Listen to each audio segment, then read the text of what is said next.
ဟုတ်ကဲ့မင်္ဂလာပါဥစွာပထမအနေနဲ့အမည်ယာတုနဲ့လက်ရှိ ADPC မှာတက်ရောက်နေတဲ့အတန်းလေးကိုမိတ်ဆက်ပေးပါဦးခင်ဗျာ မင်္ဂလာပါအမရဲ့နာမည်ကတော့ဆဆလို့ခေါ်ပါတယ်အမကတော့ဒီ ADPC မှာ Program Manager အနေနဲ့တာဝန်ထမ်းဆောင်နေပြီးတော့လက်ရှိဒီ ADPC မှာဖွင့်နေတဲ့ MBA Program မှာတက်ရောက်နေတဲ့အကြောင်းတူတွေဖြစ်ပါတယ် ADPC International College ရဲ့ဝန်ထမ်းတစ်ဦးဖြစ်သလိုကျောင်းသူတစ်ဦးလည်းဖြစ်တဲ့အတွက်ဒီ MBA Program ကိုဘာကြောင့်ယုံကြည်စိတ်ချစွာရွေးချယ်ခဲ့ရလဲဆိုတာလေးပြောပြလို့ရမှာခင်ဗျာပထမတစ်ခုကကြတော့ပေါ့နော်ဒီအမဒီ ADPC ရဲ့ MBA program ကိုရွေးချယ်ခဲ့တာကြတော့ ADPC ရဲ့တင်ကြားရေးစနစ်နဲ့တင်ကြားရေးပုံတွေကိုအနည်းငယ်လေးသိရှိထားတဲ့အတွက်ကြောင့်မလို့ဒီ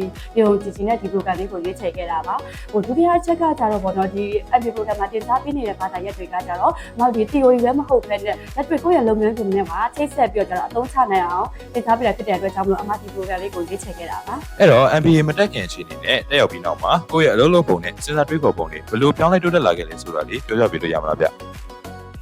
ဒီအရင်ကဆိုလို့ရှိရင်ပေါ့နော်အမကဒီကိုယ့်ရဲ့အလုပ်တွေကိုဘယ်လိုပြအောင်လုပ်လဲဆိုတာကိုအဓိကအာရုံစိုက်ခဲ့တာပေါ့နော်အခုနောက်ပိုင်းဒီ MBA တက်ပြီးသွားတဲ့နောက်ပိုင်းမှာဆိုလို့ရှိရင်တော့ဒီကိုယ့်ရဲ့လုပ်ဆောင်ချက်တွေဆုံးဖြတ်ချက်တွေကဒီတင်းတစ်ခုလုံးပေါ်မှာဘယ်လောက် effective ဖြစ်သွားလဲတက်ရောက်သွားလဲဆိုတာတွေကို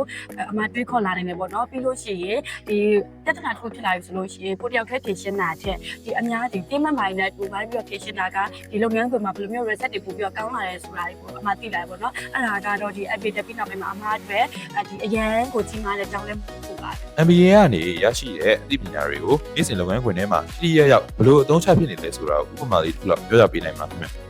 အမဒီပေါ့နော်ဒီ MBA program မှာလေ့လာနေရတဲ့ဒီဘာသာရပ်တွေနဲ့ဆိုလို့ရှိရင်အမလက်တွေ့လုပ်ငန်းခွင်မှာပေါ့နော်ဒီ team management နဲ့ communication ဘိုင်းတွေကိုအမပို့ပြီးတော့လက်တွေ့မှာအသုံးချဖြစ်တယ်ပေါ့နော်အရင်ဆိုလို့ရှိရင်အမကဒီအလုပ်လုပ်ရတယ်ဆိုရှင်ဟိုတယောက်တည်းနဲ့အေးစစ်စစ်လုပ်ရတာသဘောကျတယ်ပေါ့နော်ပြီးလို့ရှိရင်ဒီဟိုတခုအရာတွေမှာအမဆုံးဖြတ်ချက်တွေချမယ်ဆိုလို့ရှိရင်ကိုယ့်ရဲ့အမြင်နဲ့ပဲလုပ်ခဲ့တာများတယ်ပေါ့နော်အခုဆိုလို့ရှိရင်တော့အမကဒီ team member တွေရဲ့အမြင်တွေကိုလည်းနားထောင်ပြီးတော့အတူတကွာသူတို့နဲ့တူကောင်းလို့စာမလာနိုင်တယ်ပေါ့နော်နောက်ဆုံးအနေနဲ့ MBA တက်ဖို့စဉ်းစားနေသူတွေကိုကိုယ့်ရဲ့အတွေ့အကြုံအရဘလို့အားပေးစကားဒါမှမဟုတ်အကြံပြုချက်မျိုးပေးချင်ပါလိမ့်ခင်ဗျ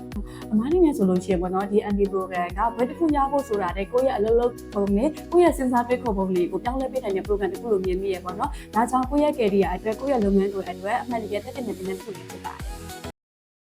Begin your future with ATBC